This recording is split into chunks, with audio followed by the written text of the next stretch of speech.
নামে। এবার নাম কি? নাম বলতে আমি শুধু বলবো যিশুর নামে দিয়ে দাও, যিশুর নামে দিয়ে দাও, না, নামের মহত্ব আমাদেরকে জানতে হবে। নাম মানে কি? নাম হচ্ছে চরিত্র, নাম হচ্ছে চরিত্র। যখন যিশুর চরিত্র আমার মধ্যে থাকবে, যিশুর চরিত্র আমার মধ্যে থাকবে, তখন রোগ বলুন, বিমারি বলুন, সেই যিশুর চরিত্রকে দেখে দুষ্ট আত্মা হাঁটবে। হালেলুয়া। তো না, সেই যিশুর নামে যখন যিশুর চরিত্র আমাদের মধ্যে থাকবে, আমরা প্রার্থনা করব, খারাপ প্রার্থনা করবো না, করবো। যিশুর চরিত্র যদি আমাদের ভেতরে থাকে, আমি প্রার্থনা করবো, প্রভু আমি ওর বাড়ি চুরি করতে যাবো, তুমি আমাকে সাহায্য করো, কোনোদিনই করবো না। প্রভু আমি আরো সন্তানকে অভিশাপও দেবো না, যদি যিশুর চরিত্র আমার মধ্যে থাকে, সেই বিষয়ে আমি প্রার্থনা করবো না, কারো ক্ষয়ক্ষতি আমি চাইবো না। তাহলে এই জন্যই প্রভু বলেছেন তার প্রত্যেকটা বাক্য, প্রত্যেকটা বাইবেলের বিন্দু সবগুলো কোনো মানে রাখে। হালেলুয়া। প্রভু যখন বলেছে আমার পুত্রের নামে যদি কিছু চান, তাহলে আমি তাহা অবশ্যই অবশ্যই শুনবো। আমরা যেন তার পুত্রের নামে চাই। অনুগ্রহ আর ব্যবস্থা, এই ব্যবস্থাটা কি? আমরা হয়তো অনেকে নতুন প্রভুতে জন্ম নিয়েছি, এই ব্যবস্থা বা অনুগ্রহের সম্বন্ধে বিশেষ কিছু জানি না। তো এটা সাধারণ ভাষায় আমি বলে দিচ্ছি একটা গল্প। যার খাতারা এসেছিল মসজিদ দ্বারা, পুরোনো নিয়মে প্রভু মসজিদ দ্বারা আমাদেরকে ব্যবস্থা দিয়েছিলেন। হালেলুয়া। ব্যবস্থা মানে তার 10 আজ্ঞা, আমরা কিভাবে চলবো, তার আজ্ঞা মানবো, সে কি কি আজ্ঞা আছে, সেটা হচ্ছে ব্যবস্থা। তার আগে ব্যবস্থা ছিল না মুসার আগে, মুসার দ্বারা ব্যবস্থা আছে। এটা আমরা যিশুর দ্বারা কি এলো? অনুগ্রহ। যিশুর দ্বারা কি এসছে? অনুগ্রহ। তো ব্যবস্থা যখন দেওয়া হয়েছিল, মানুষ ব্যবস্থা লেখা ছিল চুরি করো না, লেখা ছিল ব্যভিচার করো না, লেখা ছিল পাপ করো না, তো মানুষ কি মানছিল? ব্যবস্থা দ্বারা পাপ হয়েছে, কারণ ব্যবস্থায় লেখা ছিল চুরি করো না, ব্যবস্থায় লেখা ছিল পাপ করো না, ব্যভিচার করো না। তো আমরা জানলাম কি করে চুরি করা পাপ? এই ব্যবস্থা থেকে। তাহলে ব্যবস্থা দ্বারাই আমরা পাপকে জানতে পারলাম, কিন্তু অনুগ্রহ দ্বারা আমরা সেই পাপ থেকে আজাদ হলাম। অনুগ্রহকে প্রভু যিশু, যিশুর দ্বারা সেই পাপ থেকে আমরা সূচি পবিত্র হলাম। Hallelujah, hallelujah. এক জায়গায় প্রার্থনায় যাচ্ছিলাম, প্রার্থনায় যাচ্ছিলাম, স্টেশনে এক জায়গায় বড় বড় করে লেখা আছে এখানে থুতু ফেলবেন না বা এখানে নোংরা করবেন না, বড় বড় করে লেখা আছে দেওয়াল, কিন্তু নিচে দেখছি থুতুতে ভর্তি, পানের দিকে ভর্তি। কেউ লেখাটা পড়ছে সবাই, কিন্তু কেউ মানছে না, কেউ মানছে না। আমরা ওখানে বসলাম, তারপরে ট্রেন এলো, আমরা যেখানে গন্তব্যস্থল আমরা সেখানে গেলাম, যার গাড়িতে কাজ। আমরা যখন তার গৃহে পা রাখছি, তো কোথাও দেওয়ালে লেখা নেই কি এখানে নোংরা করবেন না বা এখানে আবর্জনা ফেলবেন না, কোথাও ঘরটা দেওয়ালে লেখা নেই। সুন্দর চকচকে দেওয়াল, সুন্দর চকচকে ঘর, এমনকি আমরা যখন পা রাখছি মনে হচ্ছে আমাদের পা গুলোই নোংরা, কিন্তু ঘরটা সুন্দর পরিষ্কার পরিচ্ছন্ন রেখেছে। ওখানে কে ব্যবস্থা দিয়েছিল? কোথাও লেখা ছিল ব্যবস্থা কি এখানে থুতু ফেলো না, এখানে নোংরা করো না? ওখানে ছিল অনুগ্রহ, কারণ সে ঘরকে সে বানিয়েছে, সে ঘরের প্রতি তার দয়া ছিল, মায়া ছিল, তার নিজের ঘর। সে অনুগ্রহে ঘরটাকে নিজে বলার দরকার হয়নি আমাদের ঘরকে পরিষ্কার রাখার জন্য, কেউ আমাদেরকে ডান্ডা নিয়ে বসে থাকেনি, আমরা নিজেরাই আমাদের ঘরকে পরিষ্কার করবো। হালেলুয়া। তেমনি ব্যবস্থাতে যত মানা লেখা আছে, মানুষ তত সেই পাপকে করতো, তারপরে বলি দিয়ে আসতো, আমার পাপ ক্ষমা হয়ে গেল। এই করে ঈশ্বর বলছেন আমি তোদের এই বলিদানে উঠে গেছি, আমার চাই না এসব বলিদান, আমার চাই পবিত্র লহু, সে হচ্ছে যিশুর লহু। তো আমরা একটু জানবো কি করে? এসব বচনের মাধ্যমে। হালেলুয়া। আর এই যে যিশুর কুরবানিকে আমাদেরকে মূল্য দিতে হবে। যিশু যে আমাদের জন্য আত্মত্যাগ করলেন, তার শরীরকে ক্ষত বিক্ষত করলেন, তিনি মারা গেলেন, আমরা জানি তো। যিশুকে প্রভু জীবিত করেছেন, কবর থেকে বার করেছেন। তো প্রভুকে যখন আবার বাঁচাবেনি আমাদের ঈশ্বর প্রভু যিশুকে, তো মরাবার কি দরকার ছিল? ঠিক আছে, ক্রুশে যাওয়ার দরকার ছিল, চাবুক খাওয়ার দরকার ছিল, কারণ আমরা বচনে বলি যে চাবুক খাওয়ার জন্য আমরা সুস্থ হয়ে গেছি। তাকে মার খাওয়ার দরকার ছিল, তার শরীরকে ক্ষত বিক্ষত করার দরকার ছিল। তো ঠিক আছে, মার খাওয়া হলো, ঠিক আছে, ক্রুশেও যাওয়া হলো, চলো আমাদের পাপ সকলকে নিয়ে তিনি ক্রুশে উঠে গেলেন, আমাদের অপরাধ সকলের জন্য তিনি দণ্ড সয়ে গেলেন। আর বচন বলে আমাদেরকে ধর্মী ঠেরানে দিয়ে সে জীবিত হলো, আমাদেরকে কি মানে করার জন্য, ধর্মী করার জন্য সে আবার জীবিত হলো। হালেলুয়া। তো আমাদের অপরাধ সকলের জন্য তাকে মানে মারা যেতে হলো, কবরে যেতে হলো, আর আমাদেরকে ধর্মী করানোর জন্য তিনি আবার জীবিত হলেন। আমরা সবাই জানি প্রভু যিশুকে ঈশ্বর বাঁচিয়েছেন, কবর থেকে তিনি জীবিত হয়েছেন, আজও তিনি জীবিত আছেন। তিনি আমাদের জন্য এই পৃথিবীতে এসেছিলেন, তিনি চাবুক খেয়েছিলেন, মার খেয়েছিলেন, শরীরকে ক্ষত বিক্ষত করেছিলেন, তিনি ক্রুশে গিয়েছিলেন, মারা পর্যন্ত গিয়েছিলেন, তারপর তাকে কবরে দেওয়া হয়েছিল, কবর থেকে তিনি তৃতীয় দিবসে জীবিত হয়েছিলেন, আর আজও তিনি জীবিত আছেন। পিতা ঈশ্বরের দক্ষিণ পার্শ্বে তিনি বসে আছেন আর আমাদের জন্য তিনি নিরন্তর প্রার্থনা করছেন। Hallelujah, hallelujah. প্রভু যিশু ধন্যবাদ। তাহলে কেন কবর পর্যন্ত কেন যেতে হলো আমাদের এটা বোঝার আছে। তিনি তো ক্রুশ থেকে তাকে জীবিত করে দিতে পারতেন, কারণ বচন বলছে তার একটি হাড়িও তোড়া যাবে না। তাহলে জীবিত থাকলে তার হাড় ভাঙা হতো, সে বচন পুরা হলো।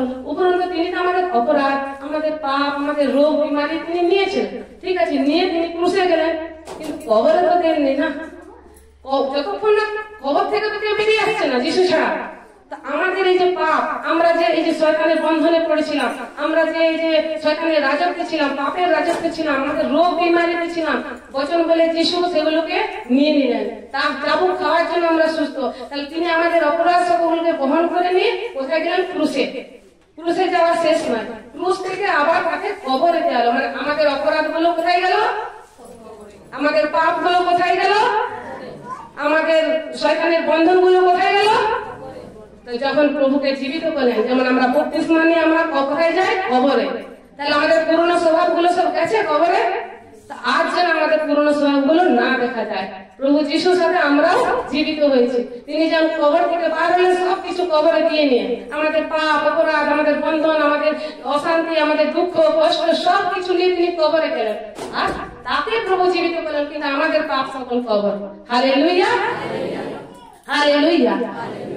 যিশুকে বিশ্বাস করো? হ্যাঁ, হ্যাঁ, যিশুকে বিশ্বাস করি, কিন্তু এই কথাটার গভীরে যদি আমরা যাই, আপনি যে বলছেন আমি যিশুকে বিশ্বাস করি, তো যিশুকে আমরা বলি যিশুকে, হয়তো বলবে কেউ উদ্ধারকর্তা, হ্যাঁ তিনি উদ্ধারকর্তা, কেউ মুক্তিদাতা, হ্যাঁ যিশু আমাদের জন্য জীবন দিয়েছেন, তো আমি বিশ্বাস করি যিশুকে।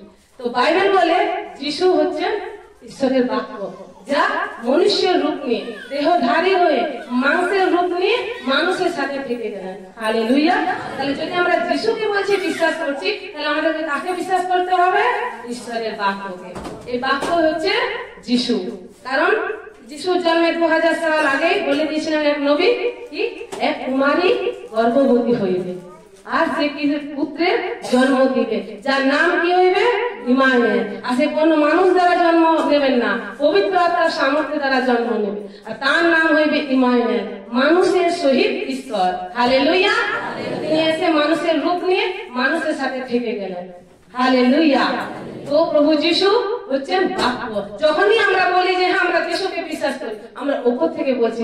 একটু যদি গভীরে যায়, তাহলে আমাদেরকে যিশু বিশ্বাস করছি, মানে আমাদেরকে বচনকে বিশ্বাস করতে হবে। কিন্তু বচন আমরা পড়ে যাই, বিশ্বাস করি না।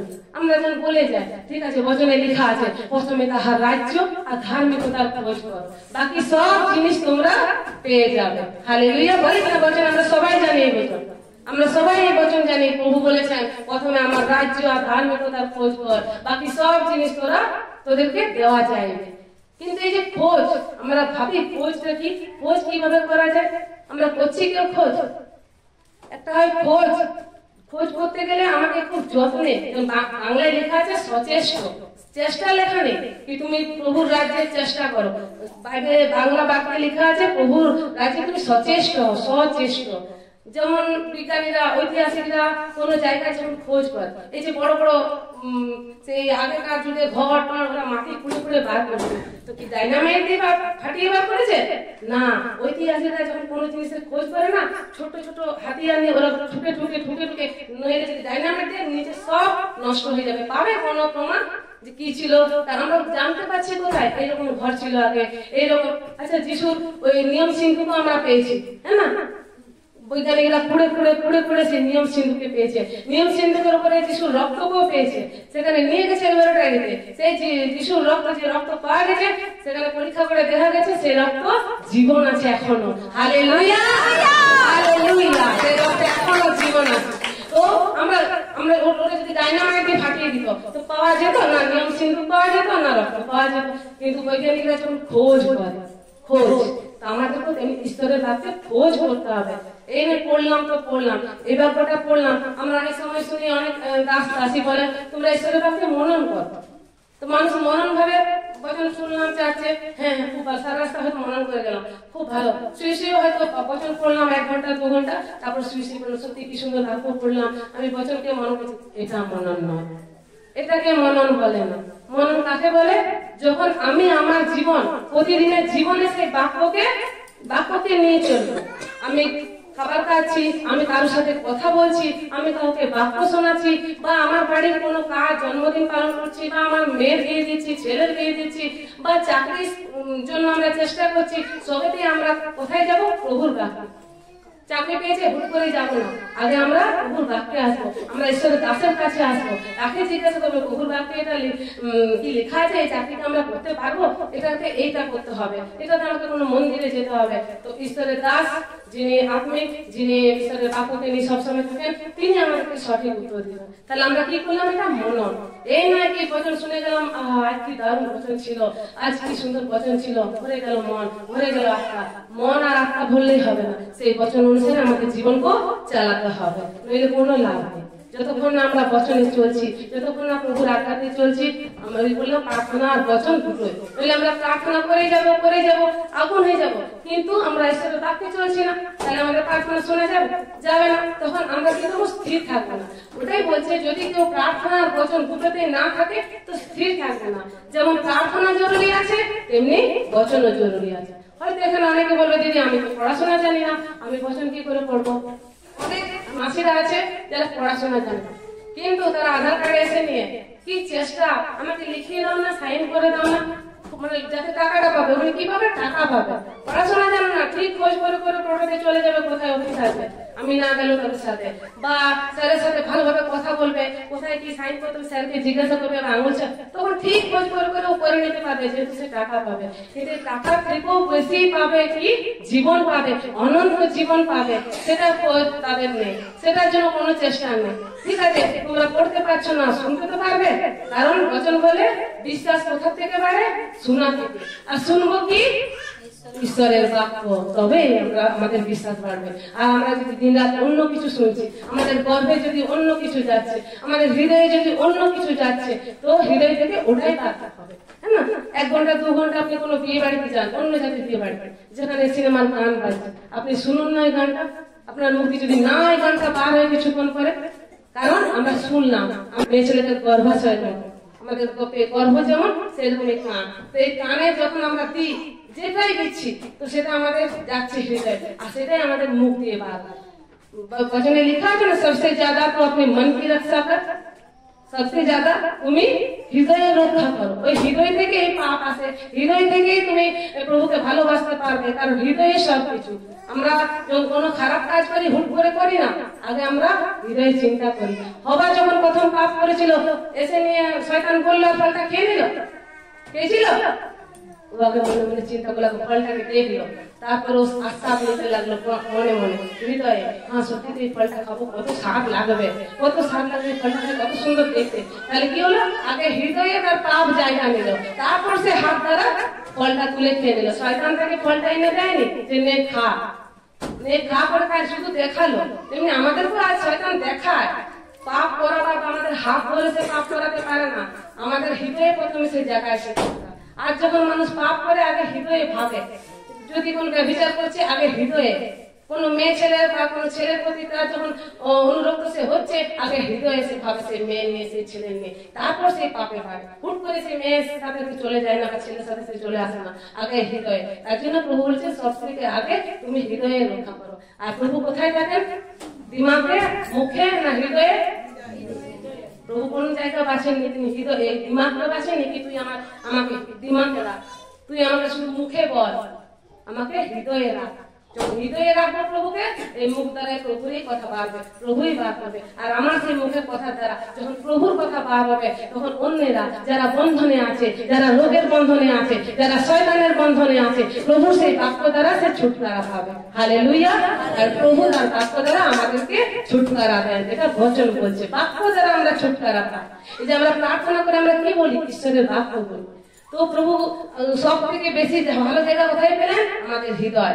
তার জন্য তিনি হৃদয়ে থাকেন, হৃদয়কে পবিত্র রাখেন, তিনি হৃদয়ে বসতি করেন। যখন আমরা হৃদয়কে কলুষিত করি, আমরা হৃদয়ে চিন্তা করি নোংরা, আমরা হৃদয়ে পাপের চিন্তা করি, আমরা নিন্দা চুগলি করি, তো আমাদের মন থেকে আসে করার জন্য, করি, ভালো লাগে আমাদের পাপটা করতে, তো তখন এই হৃদয় খালি হয়ে যায়। কারণ অনেকে কি করে? বাক্য পড়ে, পুরো মুখস্থ, পুরো বাইবেল ধরলেও পড়ে দেবে, কিন্তু মুখও বলছে, তাহলে তার দিমাগও আছে, মুখও আছে, কিন্তু তার হৃদয়ে বাঁকা নেই। হৃদয়ে থাকলে আমরা সেই অনুসারে কাজ করি, বলি না? যখন প্রভুকে আমরা হৃদয়ে, যখন আমরা কাউকে ভালোবাসি, আমরা তার কথা শুনি, সে যা বলে আমরা তাই করি কিনা? করি কিনা? আমরা স্বামীকে ভালোবাসি, স্বামী বলে আমরা স্বামীর কথা শুনি কিনা? শুনি। কোন মেয়ে ছেলেকে ভালোবাসে, সে যা বলছে সে মেয়ে তাই করে, সেই ছেলে তাই করে, কারণ সে ভালোবাসে। এই জন্য সব থেকে জরুরি আমাদেরকে প্রভুকে ভালোবাসতে হবে। ভালো অনুগ্রহ, ওই যে বললাম ঘরটা লেখা আছে তোমার বড় অক্ষরে কি এখানে থুতু ফেলবেন না, এখানে নোংরা করবেন না, বেশি করে থুতু ফেলা আছে। আজকাল ওই গুটকা খাচ্ছে, লাল হয়ে গেছে জায়গাটা, অথচ করে লেখা আছে বড় বড় অক্ষরে।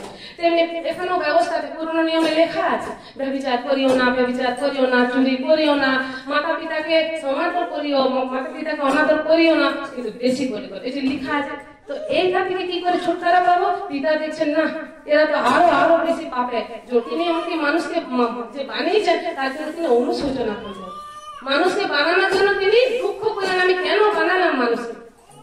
তারপর তিনি কি করে, পিতা আমাদেরকে এত ভালোবাসেন, তিনি চান না যে আমরা শয়তানের জ্বালায় পড়ে আমরা নরকে যাই। তা আমরা যাতে সেই অনন্ত জীবনকে পেতে পারি, তার জন্য তিনি তার একমাত্র পুত্র প্রভু যিশুকে আমাদের কাছে পাঠালেন, যার অনুগ্রহের কারণে আমরা স্বর্গে যাব। আমরা ব্যবস্থা মেনে স্বর্গে যাব না। এখানে যতজন বসে আছেন কেউ একজনা বলতে পারবে না যে আমি সব ব্যবস্থা মানি। দাঁড়িয়ে বলতে পারবেন যে হ্যাঁ আমি সব মানি? মানুষের চোখ দ্বারা পাপ হয়ে যায়, মানুষের মুখ দ্বারা অনেক সময় পাপ হয়ে যায়। কেউ সত্যি আর পবিত্র নয়, কেউ আমরা ব্যবস্থা মেনে যখন আমাদের লাস্ট দিন আসবে, আমরা উপরে স্বর্গে যাব, যখন পিতাই ওই স্বর্গদূতেরা থাকবে, আমাদের মধ্যে অনেক দোষ বার করে দেবে। আমরা এই বছরে পড়েছিলাম না, যখন একজন যুবক প্রভু যিশুর কাছে এসেছিলেন, আমরা যুবক প্রভু যিশুর কাছে কি প্রভু আমি অনন্ত জীবনের ভাগে কি করে হতে পারবো? সেই যুবক কিন্তু যাকে বলে এখনকার ভাষাতে ব্রন খ্রিস্টান, প্রথম থেকেই সে প্রভুকে জানে, সে ঈশ্বরের আজ্ঞাকে মানে। প্রভু যিশু তাকে বলেন এই আজ্ঞাগুলো মানে। তিনি বলেন এগুলো আমি ছোট থেকে মানি। হালেলুয়া!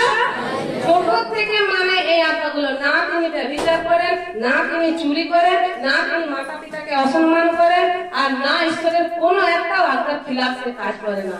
তাহলে তার স্বর্গে যাওয়া উচিত, কিন্তু প্রভু যিশু তাকে কি বলেন? তার প্রভু যিশু বুঝতে পারলেন, কারণ তিনি অন্তর্যামী, জানে ধনের প্রতি। এই ঈশ্বরের আরেকটা বাক্যে লেখা আছে, তুই তোর সমস্ত মন, সমস্ত প্রাণ, সমস্ত অন্তঃকরণ, সমস্ত শক্তি দিয়ে কাকে প্রেম কর? ঈশ্বরকে। কিন্তু প্রভু তার মধ্যে কার প্রেমকে দেখলো? ধনের প্রেমকে। সে কাকে প্রেম করতো? টাকাকে, ধনকে। প্রভু সেটা বুঝতে পেরে গেল।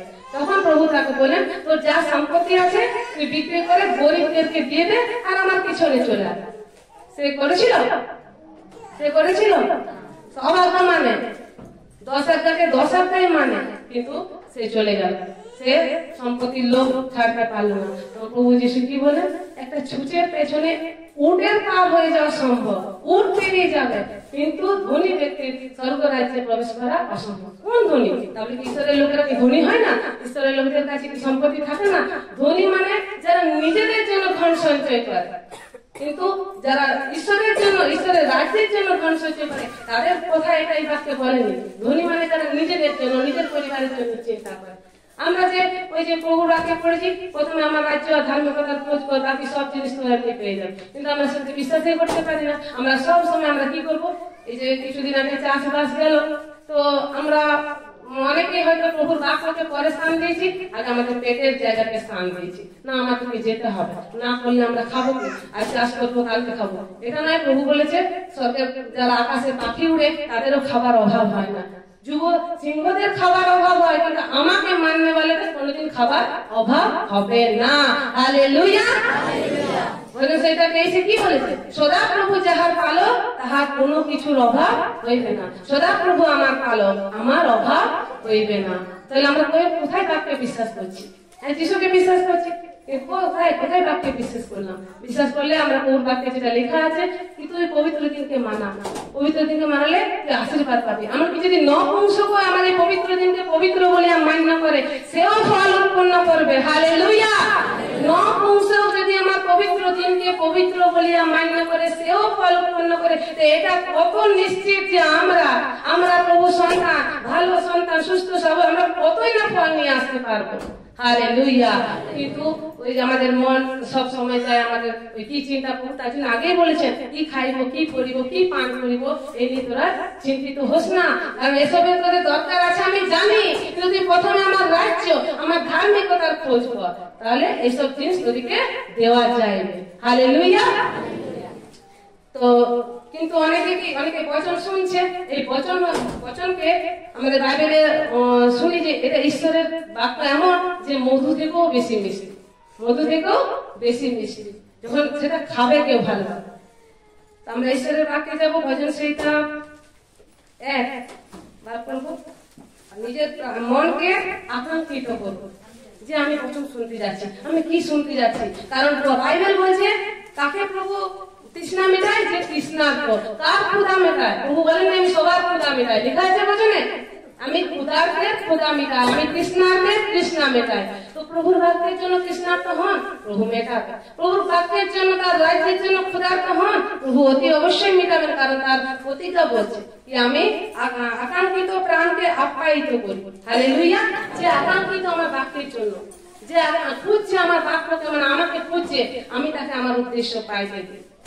শুধু এই নয় কি আমি সুস্থতা হবার জন্য চার্চে এসেছি, এই নয় আমি কিছু পাবো লোভে আমি চার্চে এসেছি, না, আমি ঈশ্বরের বাক্যকে পাবার জন্য, যে বাক্য আমাকে জীবন দেবে, যে বাক্য আমাকে অনন্ত জীবনের অধিকারী করবে, আমাকে শয়তানের জাল থেকে ছাড়াবে, নরক থেকে বাঁচাবে।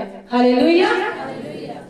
গীত সংগীতায় ধন্য সেই ব্যক্তি যে দুষ্টদের মন্ত্রণায় চলে না, পাপীদের পথে দাঁড়ায় না, নিন্দুকদের সভায় বসে না, কিন্তু সদাপ্রভুর ব্যবস্থায় আমোদ করে, তাহার ব্যবস্থা দিবারাত্র ধ্যান করে।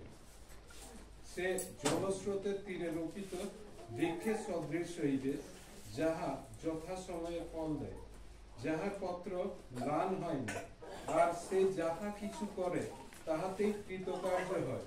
দুষ্টগণ সেরূপ নহে, কিন্তু তাহারা বায়ু চালিত তুষের নয়। এই জন্য দুষ্টগণ বিচারে দাঁড়াইবে না, পাপীরা ধার্মিকদের মণ্ডলীতে দাঁড়াইবে না। কারণ সদাপ্রভু ধার্মিকগণের পথ জানেন, কিন্তু দুষ্টদের পথ বিনষ্ট হইবে। হালেলুয়া। হালেলুয়া। এই বচন যখন আমরা পড়ি, আমাদের সামনে একটা চিত্র ভেসে ওঠে, ছবি ভেসে ওঠে। ধন্য সেই ব্যক্তি যে দুষ্টদের মন্ত্রণায় চলে না, পাপীদের পথে দাঁড়ায় না, নিন্দকের সভায় বসে না, কিন্তু সদাপ্রভুর ব্যবস্থায় আমোদ করে, তাহার ব্যবস্থা দিবা রাত্র ধ্যান করে। শুধু রাত্রে ধ্যান করে, শুধু দিনে ধ্যান করে, বাইবেল বলছে দিবা রাত্র আমার ব্যবস্থা সে ধ্যান করে। সে জলস্রোতের তীরে রোপিত বৃক্ষের সদৃশ হইবে, যাহা যথা সময়ে ফল দেয়। হালেলুয়া। আর সে যাহার পত্র ম্লান হইবে না, মানে শুকিয়ে যাবে না, আর সে যাহা কিছুই করে তাহাতেই কৃতকার্য হয়। এবার 4 পদ থেকে 6 পদ, 4 পদ থেকে 5 পদে 2 পদে আপনি লেখা আছে দুষ্টগণের নিয়ে। দুষ্টগণ সেরূপ নহে, তাহারা বায়ু চালিত তুষের ন্যায়। এই জন্য দুষ্টগণ বিচারে দাঁড়াইবে না, পাপীরা ধার্মিকদের মণ্ডলীতে দাঁড়াইবে না। সদাপ্রভু ধার্মিক গণের পথ জানেন, কিন্তু দুষ্টগণের পথ কি হইবে? বিনষ্ট হইবে। দুষ্টগণের পথ কি হইবে? বিনষ্ট হইবে। হালেলুয়া। তো দুজনের কথা বলা হয়েছে, ধর্মী আর দুষ্টু। ধর্মী কারা আর দুষ্টু কারা? আমরা বাইবেলে এই নীতি বচন বা গীত সংগীতায় প্রায় সময় আমরা দেখেছি দুষ্টু বা ধর্মী। এই ধর্মী কাকে বলবো আর দুষ্টু কাকে বলবো? কারা দুষ্টু? এই নয় কি যারা অন্য জাতিরা আছে, যারা যিশুকে জানে না তারা দুষ্টু, না। ঈশ্বরে এসে নিয়েও অনেকে দুষ্টু আছে, আছে কিনা? ঈশ্বরের বাক্যকে জেনে নিয়েও এখন অনেকে দুষ্টু আছে। কারণ যিশায়া 26:10 পদে লেখা আছে কি দুষ্ট ব্যক্তি কৃপা পাইল, সে তার লাভ উঠায় না, সে সরলতার মার্গে কি করে? অধর্ম করে। তার জন্য কি দেখতে পায় না? ঈশ্বরের মহিমাকে সে দেখতে পায় না। হালেলুয়া। দুষ্ট ব্যক্তি কৃপা পাইল, সে তার লাভ উঠাতে পারে না। যিশায়া 26:10, দুষ্ট লোক কৃপা পাইল, ধার্মিকতা শিখে না, আসতে চাচ্ছে, শেখাচ্ছে ঈশ্বরের কাজ। তাহলে বাড়িতে প্রেয়ার হচ্ছে, সেখানে যে ঈশ্বরের দাস বা দাসী শেখাচ্ছে, ফোনে জুড়ে আছে, শেখাচ্ছে এটা করো না গো, এটা করো না গো, পবিত্র দিদিকে মানাও বা কাউকে গালি গলজ দাও না গো, এরকম করতে নেই। তো সে শুনছে কিন্তু সে শিখছে না। ঈশ্বরেরই লোক, এখানে কোনো অন্য জাতির নয় বা প্রভুকে জানে না এমন নয়, জানে প্রভুকে, কিন্তু সে দুষ্টদের পথে চলছে, সে ঈশ্বরের বাক্যকে মানছে না। সে কি হবে না, দেখো পড়ো 26-10, দুষ্ট লোক কৃপা পাইলো ধার্মিকতা শিখে না, সরলতার দেশে সে কি করে, কেবলই অন্যায় করে যায়। সরলতার দেশ, সরলতার দেশ কোনটা, যেটা আমরা প্রভুর পথে চলছি, এখানে তো সরলতা না, এখানে না ঝগড়া করি আমরা, ঝাঁটি করি। আগে চলে যেতাম কোমর পেতে ঝগড়া করতে, গালি গলজ দিতে, কোনো আমাদের মুখে বাধা আসতো না। কিন্তু এখন পারবো আমরা, কারণ আমরা প্রভুর অনুগ্রহ পেয়েছি। তার জন্য আমাদের মুখ দিয়ে আর গালি গলজও বেরোয় না, আমরা কারোর নিন্দা চুগলিও করতে আমাদের ভয় পাই, আমরা চুরি করতেও ভয় পাই, আমরা কারোর ক্ষতি চিন্তা করতেও আমাদের ভয় পাই, কারণ আমরা জানি আমরা প্রভুর পথে চলছি। প্রভুর পথ হচ্ছে সরলতার পথ। কিন্তু দুষ্ট লোক কি করে, এই সরলতার পথে কি করে, অধর্ম করে। আর যখন অধর্ম করে তখন কি করে, সে প্রভুর মহিমাকে দেখতে পায় না। 12 বছর 15 বছর 16 বছর প্রভুতে আছে, কিন্তু ওই যে সরলতার কথা অধর্ম করে, তার জন্য সে প্রভুর মহিমাকে দেখতে পায় না। আমরা অনেকের সাথে কথা বলি তো হয়তো শুনি সে 15 বছর ধরে প্রভুতে আছে, 12 বছর ধরে প্রভুতে আছে, কিন্তু বচন পড়ে না এখন। সে তার এখনো মনে সন্দেহ যে আমার ভিতর পবিত্র আত্মা নেই, আমি প্রার্থনা করতে পারবো না। বপ্তিস্মা নেওয়া হয়েছে, তাও এখনো সে বলছে আমার মধ্যে পবিত্র আত্মা নেই, তার এটাই বিশ্বাস। তাহলে কি সে বচন পড়ে? বচন পড়ে না। তাহলে সে যখন বচন পড়ে সে প্রভুর কাজও করবে না। যখন বচন পড়ে না, সে জানে না যে আমি কি করলে প্রভু কি পছন্দ নয়, আমি কি করলে প্রভুর পছন্দ, সে জানে না। তাহলে সে সরলতার পথে কি করতে থাকবে, শুধু অধর্ম করতে থাকবে। তার কাছে মিথ্যে কথাটা কোনো বড় ব্যাপার নেই, বলে দিতে সে সোজা, কারণ সে বচন পড়ে না, সে জানে না। সে কৃপা পেয়েছে, সে প্রভুকে জানতে পেরেছে, সে এসেছে প্রভুর রাজ্যে, কিন্তু প্রভুর সরলতার পথে সে চলে না, সে অধর্ম করে। বাক্যকে জেনে নিও, বাক্য তার এখানে আছে, ভরে আছে, এখানে আছে, বলছে বাক্য। তখনই জিজ্ঞেস করা হয়ে থাকে, সে বলে দেবে। অনেক ব্যক্তি এমন আছে, সে হয়তো বাক্য পড়ে কিন্তু সে হৃদয়ে প্রভুকে রাখেনি। প্রভুকে রাখা মানে কাকে রাখা? বাক্যকে রাখা। আমরা যখন হৃদয়ে বলি প্রভু আছে আমার, তার মানে আমার বাক্য আছে, প্রভু ঈশ্বরের বাক্য আমার হৃদয়ে আছে, আমি মুখ খুলবো, বার হবে প্রভুর বাক্য। এটাকেই তো বলে জীবন জলের অনু। আমরা যখন কারোর সাথে কথা বলি, সে প্রভুর বাক্যকে বলি, সে কেন বলে আমি শান্তি পাচ্ছি, কেন বলে যে দুষ্ট আত্মা থাকে সে কাঁপতে থাকে, কেন কাঁপে? কারণ কি বার হচ্ছে, কাকে রেখেছি আমি, কাকে রেখেছেন আপনারা? প্রভু যিশুকে না। তো প্রভু যিশু হচ্ছেন জীবন জলের অনু। তো প্রভু যিশু মানে বাক্য। এই বাক্য যখন ভরে আমাদের ভেতরে থাকবে, আর যখন আমরা মুখ খুলবো তখন কি বার হবে? ঈশ্বরের বাক্য। আর যখন আমরা রাগ ক্রোধে ভরে রাখবো আমাদের হৃদয়ে, কারণ নিয়ে গুসগুস করতে থাকবো ভেতরে হয়তো মুখে আমি বলছি আমি হালেলুয়া, কিন্তু আমার ভেতরে কাকে পুষে রেখেছি? রাগে রাগ থাকে, ক্রোধে রাগ থাকে। একবার যদি সুযোগ পায়, এ আমাকে এমনি বলেছিল না, এটা আমি না আরো ওল চুলা তো সুযোগ খুঁজেছে, তাহলে ভেতরে সে কি পুষে রেখেছে? যিশুকে পুষে রেখেছে। যিশু এরকম কথা, যিশুকে পুষে দিয়ে দিল, যিশুর শরীরকে ক্ষত বিক্ষত করে দিল, যিশুকে হাতে পেরে পায়ে পেরে মাথার কাটানো, তবু তার মধ্যে একটা খারাপ কথা বাড়ানি, বরং তিনি তাদের জন্য প্রার্থনা করলেন, হে পিতা, এদেরকে ক্ষমা করো, এরা কি করছে এরা জানে না। হবে কারোর মধ্যে এবার যতক্ষণে কেউ প্রভু যিশুকে রাখে? আমাদের অনেকে আত্মিক লোক আছে, অনেকে প্রভু যিশুকে নিজের শরীরে নিজের জীবনে রেখেছেন, তাদের নিয়ে নিন্দা করো, তাদের সামনে তাদেরকে অপমান করে দাও, কিন্তু কোনো যায় আসে না। তারা আবার সে মানুষকে ভালোবাসে, কারণ তারা কাকে রেখেছে? প্রভু যিশুকে। তো আমাদেরও স্বভাব যেন সে প্রভু যিশুর মতোই হয়। হালেলুয়া। কখন হবে প্রভু যিশুর মতো স্বভাব? যখন যিশুকে রাখবো, যখন এই বাক্যকে রাখবো। তাহলে বাক্যকে রাখতে গেলে আমাদেরকে পড়তে হবে, আর নইলে শুনতে হবে। কারণ বাক্য এটাও বলেছে, বাক্য বলেনি কি তুই বিশ্বাস কিসের থেকে বাড়বে? পড়ার থেকে। পড়বি কি? ঈশ্বরের বাক্য। লেখা আছে বিশ্বাস শুননে সে হোগা আর শুননা মসিহ কে বচন সে হোগা। হালেলুয়া। তাহলে আমরা শুনবো। এই কানে সব সময় আমি রান্না করছি, তখনও হয়তো আমার ঈশ্বরের বাক্য কানে যাচ্ছে। কি যাচ্ছে? ঈশ্বরের। ভরে আমার হৃদয়ে কি থাকছে? ঈশ্বরের বাক্য। এবার যখন আমি কারোর সাথে কথা বলবো, চাই সে যিশুকে জানে না, কিন্তু আমি কথা বলছি, আমার মুখ দিয়ে কি বার হবে? নিন্দা চুগলি বার হবে? আমি কালকে একটা বোনের সাথে কথা বলছিলাম, পিঙ্কি বোনের সাথে, এত ভালো লাগলো শুনে নিয়ে কি দেখো প্রভু সত্যি তাদেরকে স্বতন্ত্র করেছে, আমাদেরকে স্বতন্ত্র করেছে প্রভু। অনেকে তো অফিসে আরে বসে আরামে কাজ করছে, তবু প্রভুর বাক্যকে প্রচার করা তাদের নাম নেই। ঈশ্বরের লোক তারা অফিসে কাজ করে, লজ্জা পায় প্রভুকে বলতে অফিসে। চিন্তা করো। আর তাদের জীবনের নানা ধরনের বন্ধন, দুষ্ট আত্মা পড়ে আসে, থাকবে। কিন্তু আমি কালকে জীবনের মুখ থেকে কি শুনলাম, ওরা মানে কি বলে খেতে চাষ করতে যায়, তো ধান বইতে যায়। তো ওদের ইচ্ছা যে দিদি আমাদের ইচ্ছা আমরা একটা চাষ করবো যেখানে সব ঈশ্বরের দাসীরাই থাকবে, তাহলে কি হবে, তাহলে ঈশ্বরের বাক্যই আলোচনা হবে, তাহলে অন্য কিছু কথা আসবে না। কারণ একটা যদি অন্য জাতি ঢুকায়, ও কি করবে, ও নিন্দে করবে, ও যায় নিন্দে করবে, শাশুড়ি নিয়ে বলতে থাকবে। কিন্তু আমাদের ঈশ্বরের মেয়েরা, ঈশ্বরের সন্তানেরা করবে এরকম নিন্দা? ও কোন বলছে যে কত সুন্দর আমরা তাহলে ঈশ্বরের গান লাগাতাম আর এক মনে কাজ করতাম, না তো করণে কিছু বলতাম। ও শুনে মনটা আমার ভরে গেল খুশিতে, ও প্রভু তুমি কত বাড়িয়েছো এদেরকে, কত আত্মায় ভরেছো, আমার কি চাই। দেখবেন নিন্দে কত কত মজা লাগে। ও একটা বললো অন্য আমি 10টা বলবো, কিন্তু আমরা ঈশ্বরের লোকেরা না, নিন্দার পথে যাবো না। যেমন এখানে বাক্যে লেখা আছে, আমরা বাক্যে বুঝবো একটু পরে, আমি আগে ভূমিকাটা বলে দিই।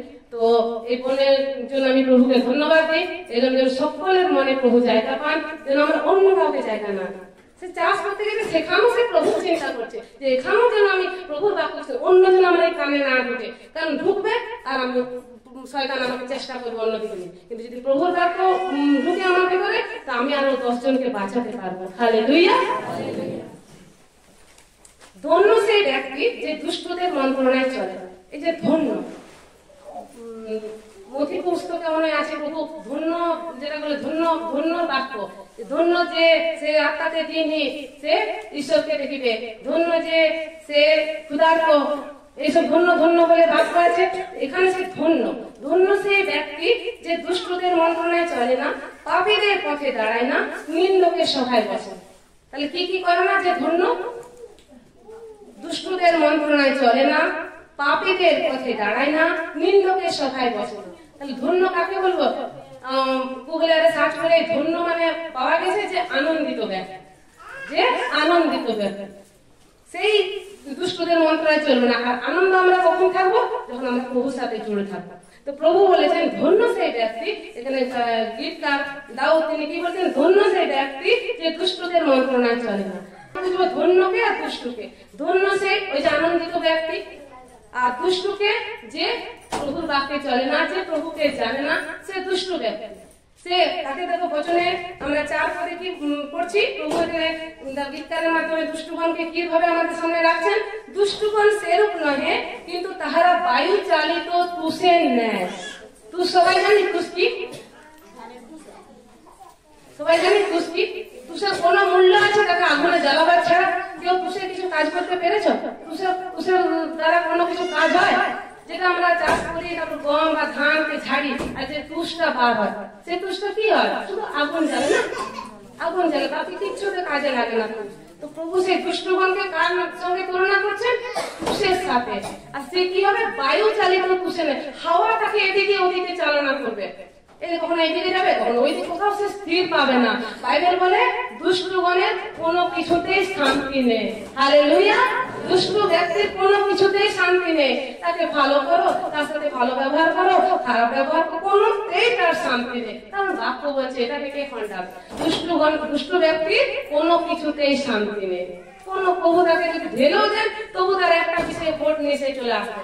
প্রভু তাকে সুস্থ করে দিচ্ছেন, তো ও একটা ওই যে এক পয়সা হয়তো উঠতে পারছে না, বাকি সব পাচ্ছে, বিছানায় চিটিয়েছিল, কিন্তু ধন্যবাদ নেই, এখন আমি যে চলতে পারছি না, দৌড়াতে পারছি না।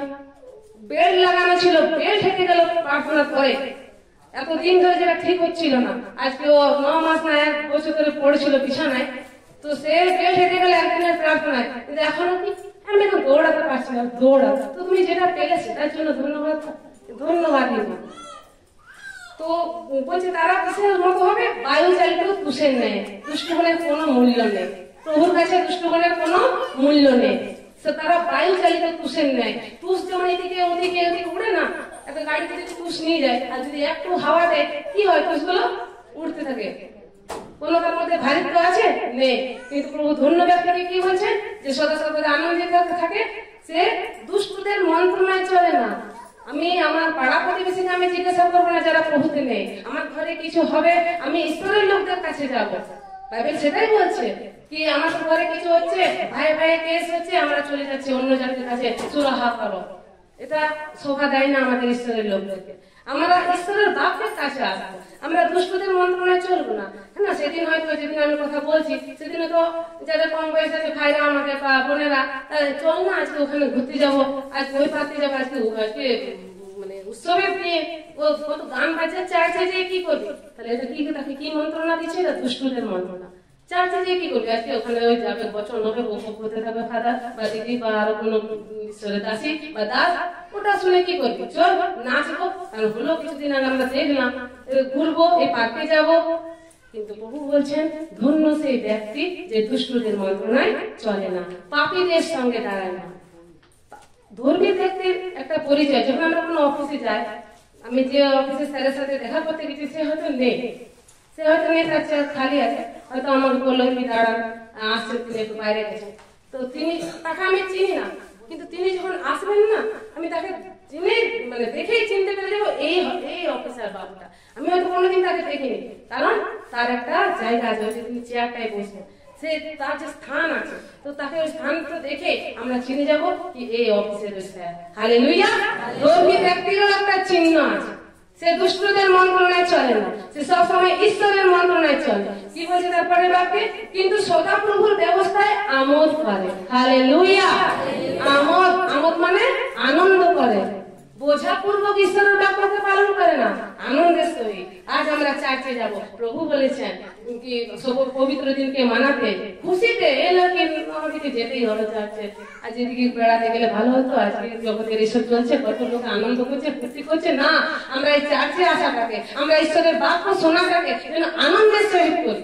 একটু দেরি হলে মনে খুঁতখুত করবো, বারবার ঘড়ি দেখবো না, আমরা আনন্দের সহিত যেন প্রভুর বাক্যকে শুনি। আমোদ কি বলছে বাক্য? কিন্তু সদাপ্রভু ব্যবস্থা আমরা যেন সবসময় আমোদ করি। চিন্তা করুন, যখন যারা গাড়ি চালায়, এই যে রোডে লাল নীল সবুজ লাইট গুলো দেওয়া থাকে, সেটা যদি আমরা মানি, মানে ইচ্ছা করে খুশি মনে যদি সেটা মানি, তাহলে অ্যাক্সিডেন্ট হবে? কিন্তু মানি না। কি জন্য লাইটটা দেওয়া হয়েছে নীল লাল সবুজ? আমাদেরকে দেখাচ্ছে এখন দাঁড়াও, তারপরে চলো, তারপরে দাঁড়াও, ধীরে, ওই পাশে গাড়ি আসছে। কি জন্য? যাতে অ্যাক্সিডেন্ট না হয়, যাতে আমরা বেঁচে যাই, তার জন্য ওই দেওয়া হয়েছে ওগুলো। কিন্তু আমরা মানছি না, যার জন্য বিপদে পড়ছি, জানি অ্যাক্সিডেন্ট হয়েছে, মারা যাচ্ছে পর্যন্ত, অনেক খতরনাক অ্যাক্সিডেন্ট হচ্ছে। তেমনি এই প্রভুর বাবা, হয়তো আমাদের খারাপ লাগছে, ওরে বাবা কোথাও যেতে পারবো না, এটা করবো না, ওটা করবো না, যখন কেউ আমাদের সাথে প্রভুর বাক্যকে শুনে না বা প্রভুর বাক্যে মন দেয় না, তার কাছে বোঝ লাগে প্রভুর বাক্য। কিন্তু প্রভু এরকম ভাবে বলেন, ওই লাইট দেখে যদি তারা সকালে যাদের গাড়ি আছে, গাড়ি চালাচ্ছে, তারা যদি এই নিয়মটাকে মানে, তাহলে অ্যাক্সিডেন্ট হবে না, মানুষ ক্ষতি হতে বেঁচে যাবে। তেমনি আমরা যদি ঈশ্বরের বাক্যকে মানি, আমাদের জীবনে ক্ষতির থেকে আমরা বেঁচে যাব। হালেলুয়া।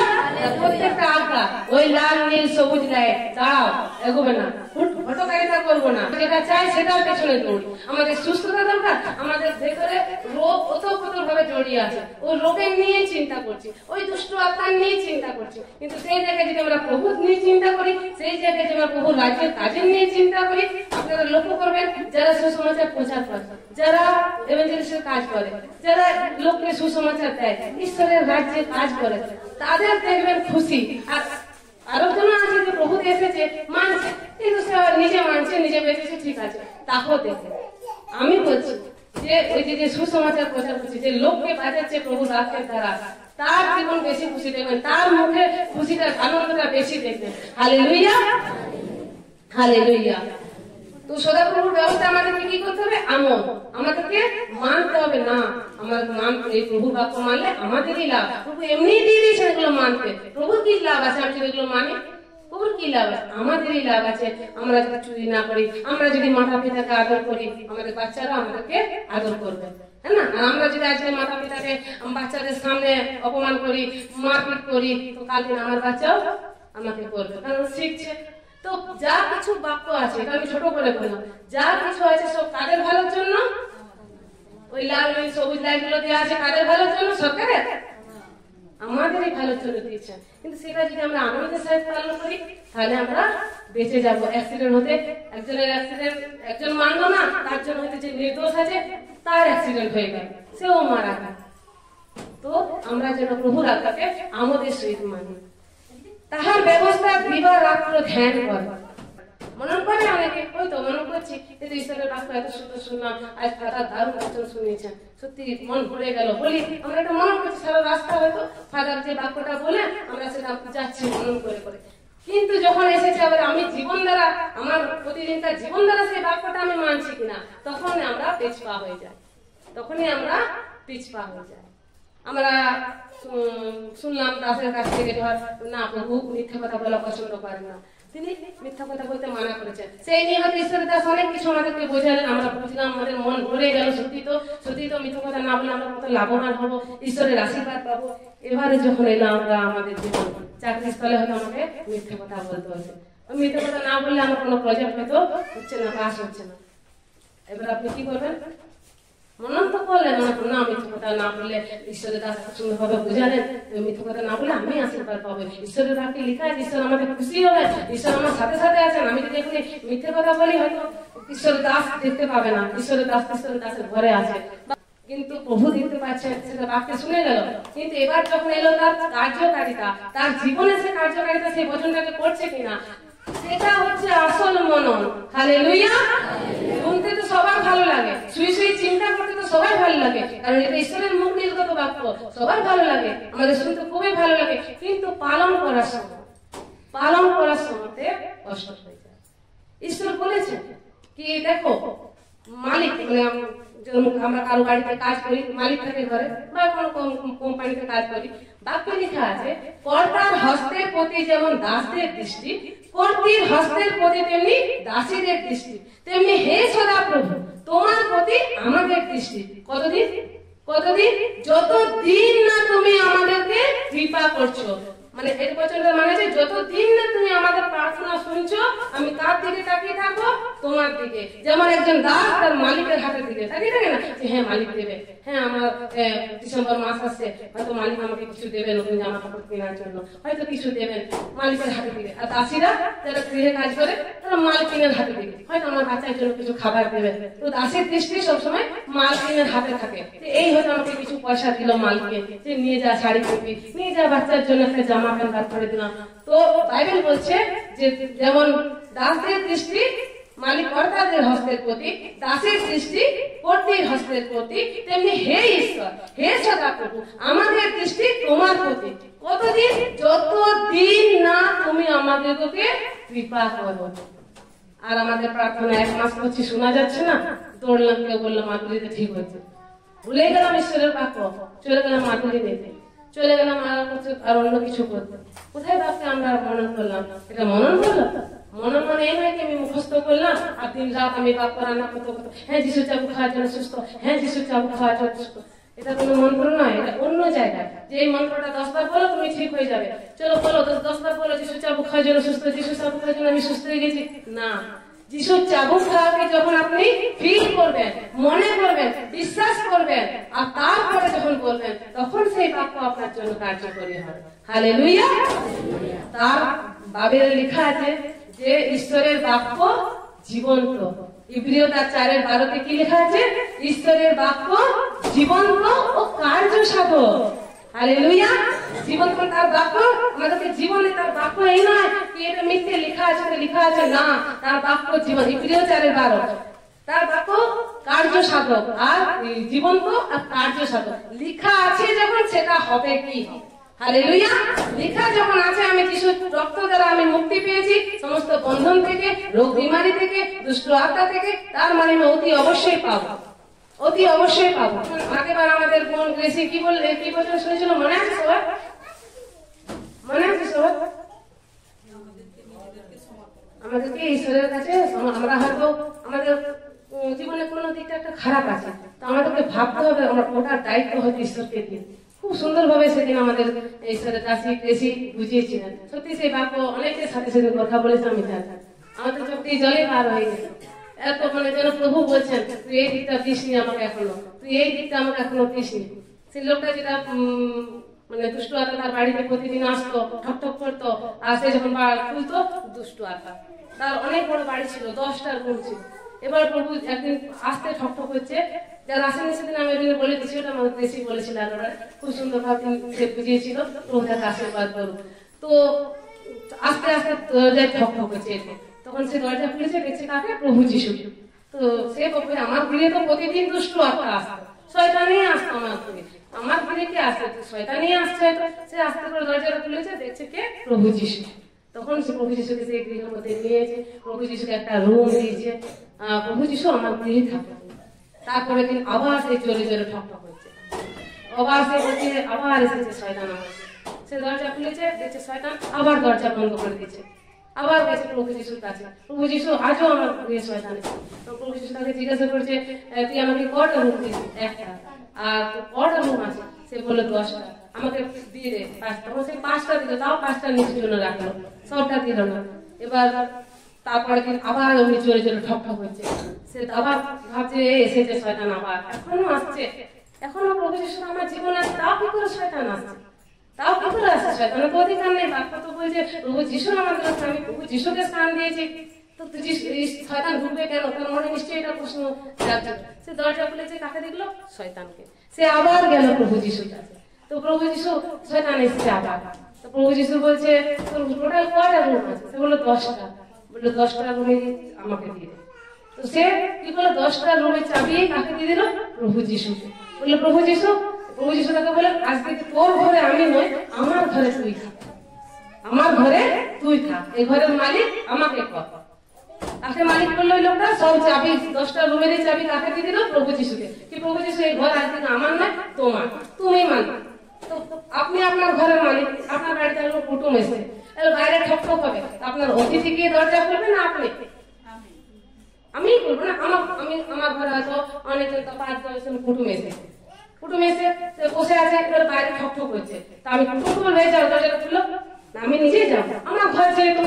তাহলে তারপরে দিনে যখন আবার সেই জোরে ঠক ঠক হয়েছে, তখন ঘরের মালিক দরজা খুলেছে। হালেলুয়া! ঘরের মালিক কে? প্রভু যিশু। আর যিশু যখন দরজা খুলবে, তার সামনে শয়তানি শক্তি দাঁড়াতে পারবে?